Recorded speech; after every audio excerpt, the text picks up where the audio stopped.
Hello दोस्तों, स्वागत है आप सबका अरविंदो क्लासेस में। आज हम डिस्कस करेंगे अक्टूबर महीने के करंट अफेयर्स को, और यह है इस श्रृंखला का पार्ट 2। मैंने ऑलरेडी इसका पार्ट 1 अपलोड कर दिया है, जिसका लिंक आपको ऊपर आई बटन में मिल जाएगा। आगे बढ़ने से पहले यदि आपने इस चैनल को अभी तक सब्सक्राइब नहीं किया है तो प्लीज़ सब्सक्राइब कर लें। आज का पहला न्यूज है दो दोस्तों की कहानी, पाकिस्तान और टर्की की कहानी।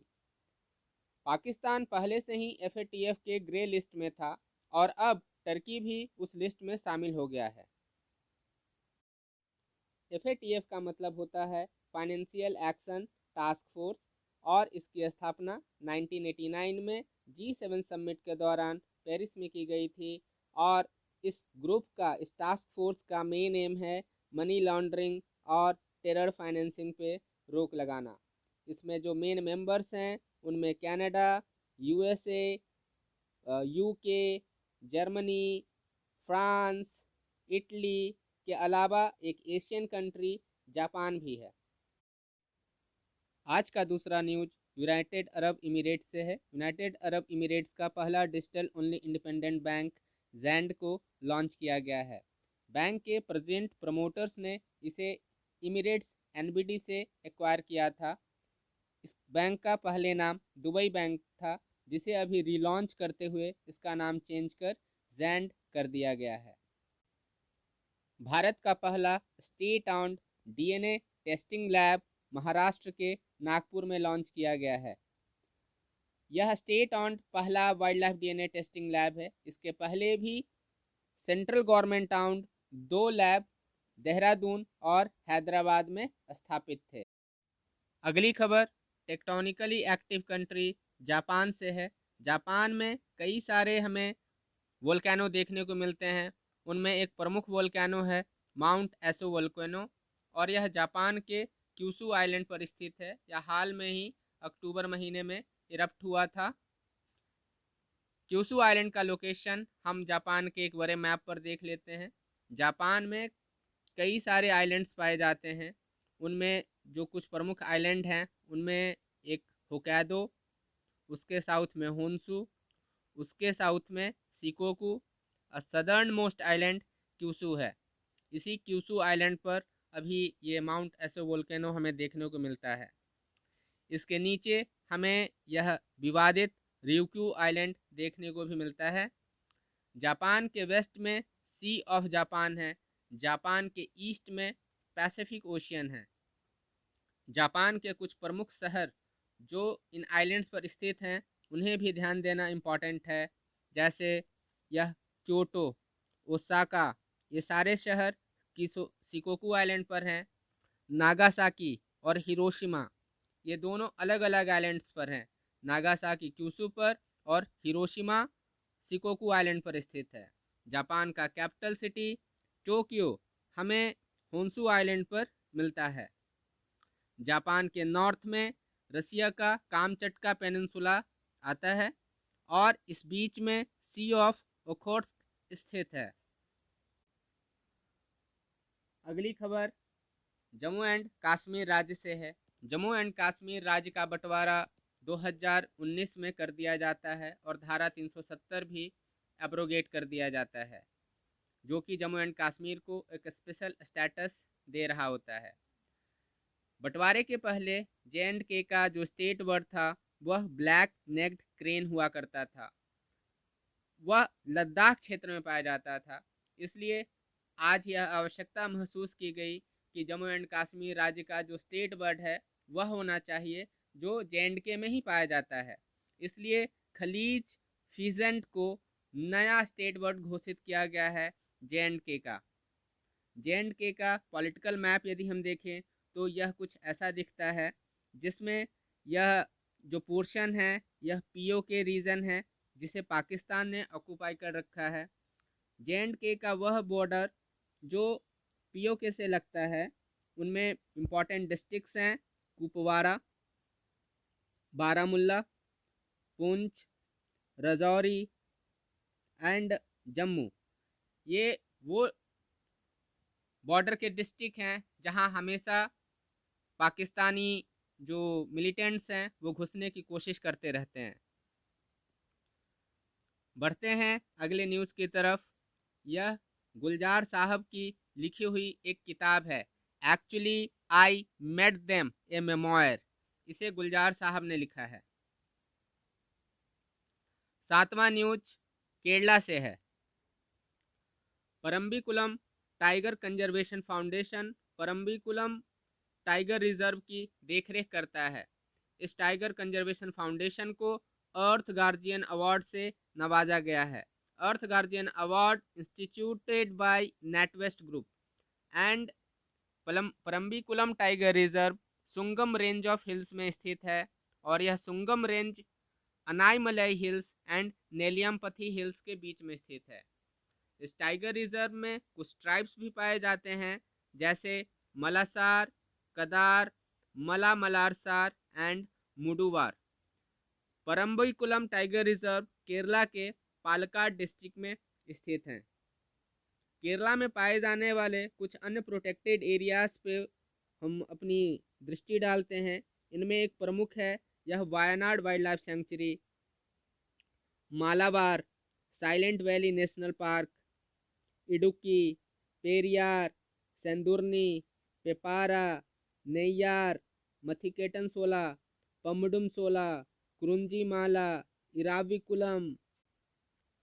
अगला न्यूज सिनेमा जगत से है। भारत में आयोजित रशियन फिल्म फेस्टिवल के ब्रांड एम्बेसडर बनाए गए हैं इम्तियाज अली। इम्तियाज अली एक बॉलीवुड फिल्म डायरेक्टर हैं। आगे बढ़ते हैं हम अपने अगली खबर की तरफ।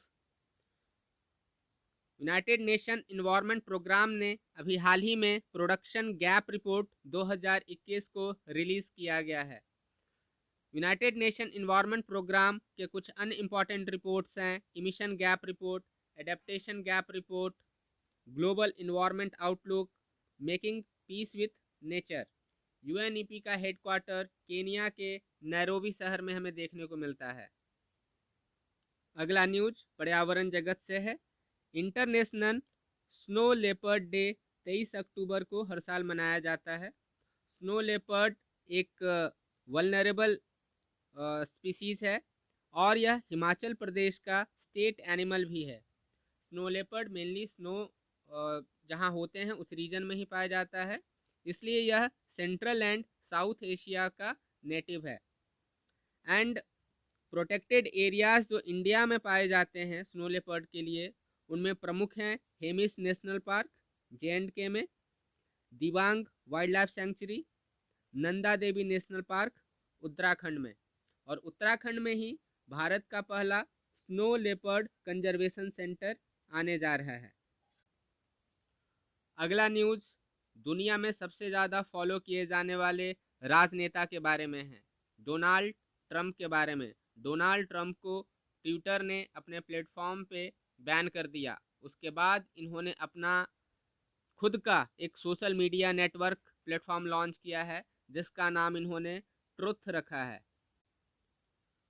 अगला न्यूज़ नीति आयोग के बारे में है। नीति आयोग ने अपना एक नया डिजिटल बुक सीरीज लॉन्च किया है, इनोवेशन फॉर यू। इसने अपने पहले संस्करण में हेल्थ केयर के बारे में बात की है और हेल्थ केयर में ये उन 45 हेल्थ टेक स्टार्टअप्स के बारे में बात करते हैं जिनकी शुरुआत अटल इनक्यूबेशन सेंटर में किया गया था।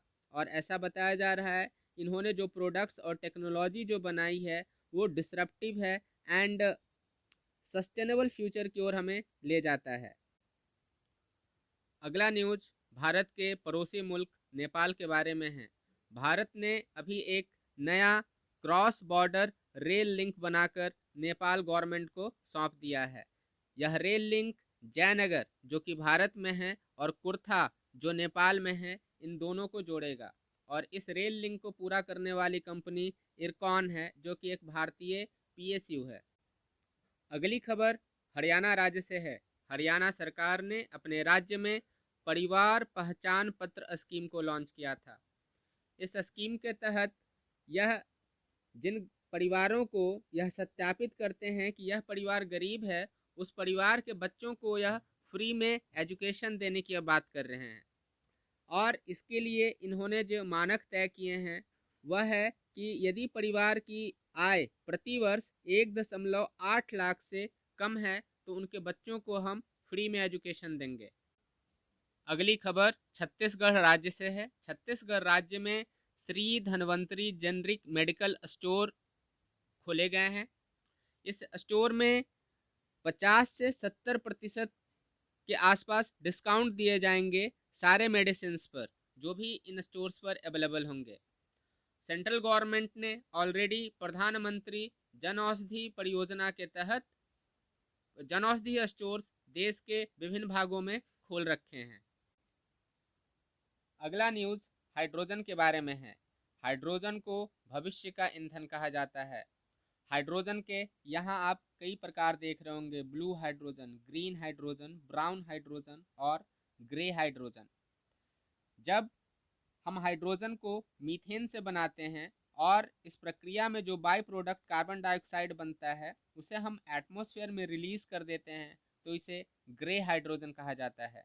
और इसी रिलीज कार्बन डाइऑक्साइड को यदि हम कैप्चर कर स्टोर कर देते हैं यानी इसका सिक्वेस्ट्रेशन कर देते हैं तो यह ब्लू हाइड्रोजन बन जाता है। अभी तक इन दोनों प्रक्रियाओं में आपने देखा कि कार्बन डाइऑक्साइड का उत्सर्जन तो हुआ।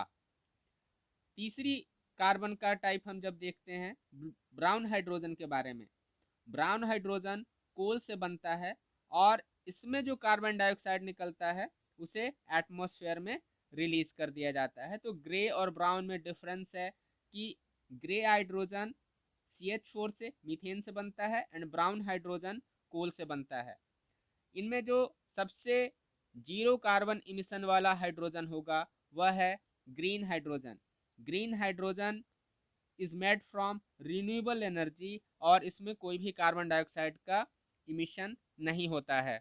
और भारत का India's largest green hydrogen making plant GAIL बनाएगा और इसकी कैपेसिटी 10 मेगावाट होगी। अगली खबर गोवा राज्य से है। प्रधानमंत्री नरेंद्र मोदी ने गोवा राज्य की तारीफ करते हुए यह बताया, गोवा राज्य कुछ महत्वपूर्ण स्कीम्स हैं उनको 100% अचीव करने वाला पहला राज्य बना है। जैसे इसने open defecation free status gain किया, राज्य के सभी घरों तक इलेक्ट्रिसिटी पहुंचाया, पाइप्ड वाटर कनेक्शन दिया एंड राशन सारे गरीबों तक पहुंचाने का काम गोवा राज्य ने किया है। अगला न्यूज़ पोलियो के बारे में है। वर्ल्ड पोलियो डे 24 अक्टूबर को मनाया जाता है। 24 अक्टूबर को जोनास साल्क का जन्म दिवस है। जोनास साल्क ने ही पोलियो के वैक्सीन का खोज किया था। भारत को पोलियो फ्री घोषित किया जा चुका है। भारत में जो अंतिम पोलियो का केस पाया गया था वो जनवरी 2011 में हावड़ा वेस्ट बंगाल से। और इस साल की वर्ल्ड पोलियो डे का जो थीम है वह है डिलीवरिंग ऑन ए प्रॉमिस। बढ़ते हैं अगले न्यूज़ की तरफ। The story of India farm crisis, इस बुक को जयदीप हार्दिकर जी ने लिखा है। अगली न्यूज़ भी एक किताब के बारे में ही है। रस्किन बॉन्ड की यह नई किताब राइटिंग फॉर माई लाइफ। अगला न्यूज खेल जगत से है। डेनमार्क ओपन बैडमिंटन चैंपियनशिप 2000 में मेंस सिंगल का खिताब विक्टर एक्सेल्सन ने जीता है और विमेन सिंगल का खिताब अकाने यामागुची को मिला है। अकाने यामागुची जापान से हैं और विक्टर एक्सेल्सन डेनमार्क के खिलाड़ी हैं।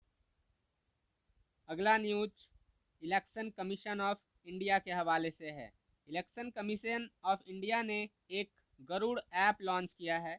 इस ऐप का यूज बूथ लेवल ऑफिसर्स करेंगे ताकि जो भी पोलिंग स्टेशंस हैं उन सारे पोलिंग स्टेशंस का डिजिटल मैपिंग किया जा सके। तो ये थे आज के करंट अफेयर्स।